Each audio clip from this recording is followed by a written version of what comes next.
Alright, ito naman guys, yung sinasabi natin, prosperity, mga kapiksi, ito talaga yung swerte guys, no? May mga swerte talaga na paparating, may mga paparating na good news, paparating na balita na maganda, no? May kinalaman sa pera na maaari magdala sa inyo ng swerte, good luck, good fortune, kasaganaan, prosperity talaga. Ito talaga yung message para sa inyo guys, no? Swerte ka na, sagana ka pa, mga kapiksi, o kaya naman, itong swerte na to ang magdadala sa inyo ng kasaganaan. Lalo na yung mga good news na dadating sa inyo, probably good news sa trabaho or pwedeng good news sa negosyo, good news sa pera, depende kung ano yung source of income nyo, pero merong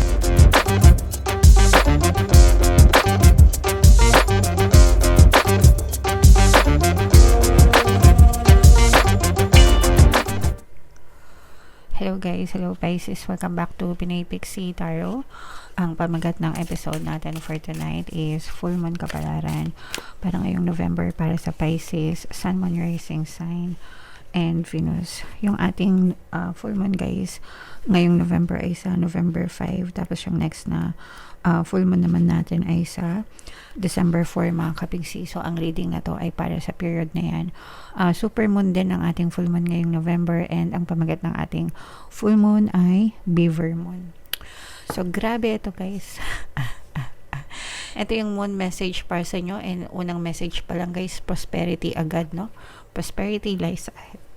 So prosperity, kasaganaan, pagpapala, mga kapiksi, mga biyaya, abundance ang nag-aantay sa inyo guys. So simulang-simula pa lang, diba? Sobrang ganda agad. I-main-main nyo na agad yan sa comment section mga kapiksi. Okay? Get or give a massage, healthy body, healthy mind, and likewise guys, healthy mind, healthy body. So kailangan inaalagaan natin yung ating pag-iisip. Unang-una, no, dapat yung isip talaga natin yung ating inaalagaan, and kapag ka maayos ka mag-isip, maayos din yung iyong pangangatawan, and vice versa. So palagi magkasama yan mga kapiksi. Okay? So alagaan natin yung mindset natin guys. Kung gusto natin mag-prosper, kung gusto natin umunlad sumagana, kailangan ng tinatanim natin sa isip natin palagi is puro pagpapala at kasaganaan din. Kaya ako nga kayo guys pinag-a-affirm, no? Money come to me. Palagi ako may pera, palagi ako nagkakapera. I'm the king of abundance, I'm the queen of abundance. So yung mga affirmations na yan guys, palagi nyo lang sabihin para talagang sumagana kayo sa buhay nyo. Okay?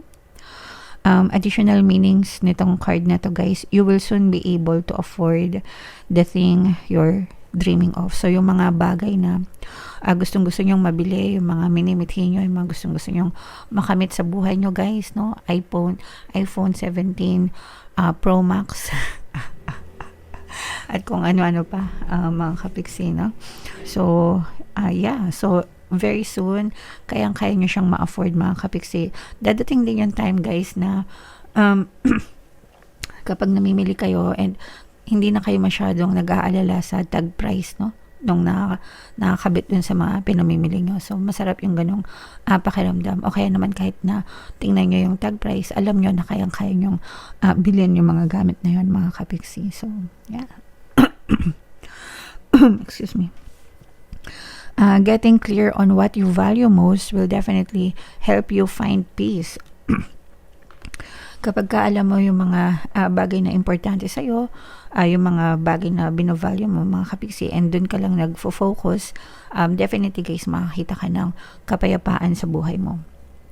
Kasi merong ibang tao na lahat na lang ng nangyari sa buhay niya binigyan ng kahulugan, lahat na lang ng nakikita niya binibigyan ng kahulugan. Kumbaga palaging stressed, kapag ka palaging worried, ganyan. So dadating din yung time na mawawala din kayo sa ganong klaseng sitwasyon. Just focus guys sa mga positive, no? Para hindi cluttered yung isip nyo guys. Take some time out to pamper yourself. Importante guys na inaalagaan natin yung sarili natin, no? We take care of ourselves. Kapag ka inaalagaan nyo yung sarili nyo guys, mahal nyo yung sarili nyo, maganda yung pakiramdam nyo, diba? You feel good, you feel happy, and kapag ka you feel happy, you feel good, maganda yung vibration nyo, mga positive din yung ma-attract nyo sa buhay nyo. So yun yung halaga ng pag-aalaga sa sarili mga kapigsi. And start a starting order or a savings account, guys, no? Yung mga, kung meron kayong pagkakataon dahil nga kayo ay nananagana na mga kapiksi. Excuse me. Excuse me, guys. Yeah, sorry. So, dahil kayo ay nananagana na, guys, dapat meron talaga kayong mga savings account, no? Or ipon account, guys, no? So, mas maganda kung meron kayong mga multiple na bank accounts, guys, no? Tsaka mag-ingat kayo sa mga online banking, di ba? Alam nyo naman yung mga cyber hacking na nagaganap sa mga bank accounts. Kung hindi kayo komportable sa bangko, guys, pwede naman sa bahay nyo, di ba? Magkaroon kaya alkansya o kaya wallet, envelope system. Mga kapiksi, doon nyo ilagay yung mga ipon nyo, di ba? Whatever, kahit anong paraan, guys. Pero mag-ipon kayo, mag-save kayo. Language of money, guys, save me now and I'll save you later. Okay? Alright, so yeah, comment down below if naka-resonate kayo, guys. Yan yung money message for you. And again, no, i-mind nyo na tong mga prosperity na tong mga kapiksi. So, hanapin natin yung energy ng Pisces at saka Moon, guys. Habang sinushuffle ko to, panoorin nyo muna yung video natin regarding sa ating paano mag-manifest ng abundance video course. Kapiksi, sawa ka na ba sa mga struggles at hirap sa buhay mo? Masipag ka ba at masikap sa buhay ngunit hindi ka pa rin umaasenso? Ilang beses ka na bang nag-attempt mag-negosyo at mag-invest pero palagi ka pa rin nalulugi? Sa pagkakataon na ito ay maaaring may subconscious beliefs ka na nagiging balakid sa iyong pag-unlad at pagyaman. Introducing, paano mag-manifest ng abundance video course. Dito ay matututunan mong ma-overcome ang mga balakid mo para tuluyan ka ng umunlad, umasenso, sumagana, maging matagumpay, successful at maswerte sa iyong kabuhayan, pera, trabaho, negosyo, salapi at kaperahan ng bonggang-bongga. Dali, mag-send na ng email sa pinoypixie@gmail.com at simulan na ang iyong pagyaman ngayon. Alright, so sa lahat ng gusto mag-avail ng course, guys, naka-flash sa screen nyo. Una, meron tayong paano mag-manifest ng abundance video course, paano mawala ang third party, at magkaroon ng harmonious na relationship, and paano pabalikin si ex, revise breakup. Sa mga interesado, guys, mag-send lang kayo ng email sa pinoypixie@gmail.com. And sa mga naghahanap, guys, ng pampaswerte na lucky charms or lucky bracelet, Aventurine at saka Citrine, mga kapixie, may makikita kayong mga link sa description box, guys. So, Pisces, kayo ay represent ng King of Cups. Ito yung ating moon energy, guys. Latag natin yung spread nyo. Sa mga hindi pa nakakanood ng ating 2026 pick a card kapalaran, punta na kayo sa homepage, guys, no? Nandun yung energy nyo, mga panoorin nyo na, guys. Grabe. Ito, guys, positive and negative parehas, guys. Meron tayong presence dito ng air signs, Aquarius, Gemini, Libra. For some of you, maaaring may air element kayo sa inyong natal chart, guys, or you may be dealing with another air sign. Unahin muna natin yung negative, guys, no? Kasi for some of you, maaari kayo nagkakaroon ng trust issues with other people, mga kapiksi, kaya medyo nakakaranas ng emotional pain yung iba sa inyo, mga kapiksi. So, pag sinabing trust issue, nagkakaroon ng betrayal, nasisira yung tiwala sa isa't isa, guys, no? Although nakikita naman natin dito, guys, na parang merong pagsisisi, merong regrets yung mga taong nakagawa ng kasalanan sa inyo.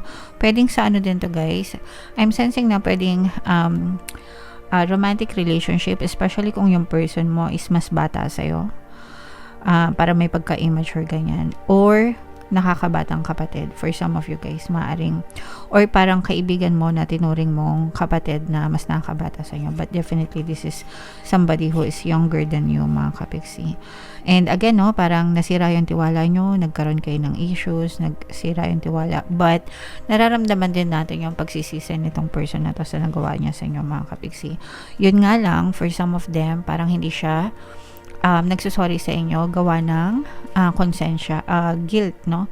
Minsan kasi kahit na konsensya sila pero hindi nila kayang sabihin yung sorry, guys. May mga ganun talagang tao, kinakain sila ng konsensya pero hindi sila nakapag-sorry. So baka sa sobrang hiya na rin nila, guys, pero know and understand na nakukonsensya sila, mga kapiksi. Okay?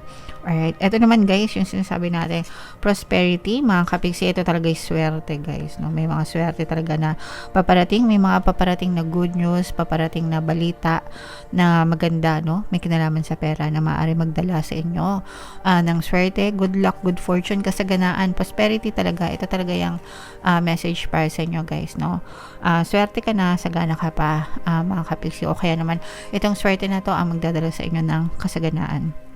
Lalo na yung mga good news na dadating sa inyo, probably good news sa trabaho or pwedeng good news sa negosyo, good news sa pera, depende ko ano yung source of income nyo, pero merong may paparating na swerte sa inyo, Pisces, no? So, i-mind nyo na agad yan, mga swerte, good luck, good fortune. For some of you naman guys, ito nararamdaman natin na parang bago-bago pa lang kayo nag-iisip na magtayo ng negosyo or investment, mga kapiksi. Yung iba pwedeng gusto nyo partnership or naghahanap pa kayo ng business partners, ganyan. Pero nararamdaman natin na suswertehin din kayo guys kung kayo ay may balak na magnegosyo, okay? So, push nyo yan guys. Syempre, planuhin mabuti. Araling mabuti para hindi kayo magsisi sa huli, mga kapiksi. So, i-mind nyo na yan, mga bagong negosyo, mga swerte, guys, no? Ito, meron ditong presence ng ng fire sign, Aries, Leo, Sagittarius. For some of you, maaaring may fire element kayo sa inyong natal chart or you may be dealing with another fire sign. Guys, kung kayo ay magpapautang ng pera, wag na, kasi ibablock kayo nitong person na to kapag siningil nyo sila. Kapag siningil nyo itong mga tao na to, mga kapiksi, sila pa yung may ganang magalit. And sabi ko nga, no, ibablock kayo nito kapag oras na ng singilan. Wala namang problema guys na magpautang. Pero make sure na kinikilala nyo muna yung pagkatao ng mga pinapautang nyo, no? Kasi minsan nag-iiba yung ugali nila. Kapag nangungutang ang babait, pag sinisingil mo na, para na silang mga tigre, no? So, ganun yung maaaring yung ma-experience, kaya para kayong maluloko, may scam, mga kapiksi. Alright? So, malakas yung energy niyan, kaya maaaring mag-manifest yan, mga kapiksi. So, ingat-ingat na lang kayo, guys, okay? And again, no, this is the energy of manifestation, guys. So, talagang mag-manifest talaga itong mga swerte na to and itong mga prosperity na to sa inyong buhay, Pisces. So, again, i-mind nyo na yan sa comment section, mga kapiksi. Alright, so comment down below, Pisces, if feeling nyo naka-resonate kayo. Ito yung inyong 2026 kapalaran, panoorin nyo na. Ito naman yung ating success stories ng paano mag-manifest ng abundance with yung course. Click here to subscribe, guys. Thank you for liking, sharing, and subscribing. See you next time. I love you all. Have a nice day. Bye-bye.